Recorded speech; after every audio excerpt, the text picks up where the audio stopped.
മച്ചാമാരെ, ഞങ്ങൾ ഈ പിടിക്കണ മീനൊക്കെ എന്താ ചെയ്യണമെന്ന് ചോദിക്കില്ലേ? ഞങ്ങൾ ഇതേപോലത്തെ ഒരു ഫാമുണ്ട്. ഈ ഫിഷ് ഫാമിൽ എന്നിട്ട് മീനൊക്കെ സേഫ് ആക്കിയിട്ട് സ്റ്റോർ ചെയ്യും. അതിൻ്റെ കൂടെ തന്നെ നമ്മളിവിടെ വളർത്തുന്ന മീനുകളുണ്ട്. ഈ മീനുകളൊക്കെ നിങ്ങൾക്ക് ആവശ്യമുണ്ടെന്നുണ്ടെങ്കിൽ നിങ്ങളുടെ അടുത്തേക്ക് എത്തും അല്ലേ? ആർക്ക് വേണമെങ്കിലും നിങ്ങൾക്ക് മീൻ വളർത്തണം എന്ന് ആഗ്രഹം ഉണ്ടെന്നുണ്ടെങ്കിൽ, മീനെ കറക്റ്റായിട്ട് നോക്കി വളർത്താൻ ആഗ്രഹമുണ്ട്, താല്പര്യം ഉണ്ടെന്നുണ്ടെങ്കിൽ ഞങ്ങളെ വിളിക്കാം.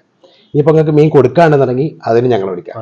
ഇനി നിങ്ങൾക്ക് മീൻ വളർത്താൻ ആഗ്രഹമുണ്ട്, ആ മീനെ ഞങ്ങൾ നിങ്ങൾക്ക് കൊണ്ടുവന്ന് തരും. ആ മീനെ തന്നെ ഞങ്ങൾ തിരിച്ചെടുക്കുകയും ചെയ്യും വലുപ്പമായി കഴിഞ്ഞാൽ. അത് നമ്മൾ ചെയ്തു കൊടുക്കും. അത് കേരളത്തിൽ എവിടെ വേണമെന്നുണ്ടെങ്കിലും ഞങ്ങൾ സെറ്റാക്കി തരും. നിങ്ങൾക്ക് ഞങ്ങളെ വിളിക്കാം. ഞങ്ങളെ നമ്പർ താഴെ കൊടുക്കുന്നുണ്ട്.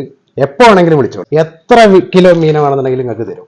മീൻ കുട്ടികളെ വേണോ, മീൻ വലിയ മീനുകൾ വേണോ, ഓരോ മീനുകളുടെ സൈസ് ഞാൻ കാണിച്ചു തരട്ടാ. നിങ്ങൾക്ക് എങ്ങനെയുള്ള സൈസാണോ വേണ്ടത് വെച്ചാൽ നിങ്ങളുടെ താല്പര്യത്തിനനുസരിച്ച് ഏത് ഐറ്റം മീനുകൾ വേണമെന്നുണ്ടെങ്കിലും ഞങ്ങൾ നിങ്ങൾക്ക് എത്തിച്ചു തരും.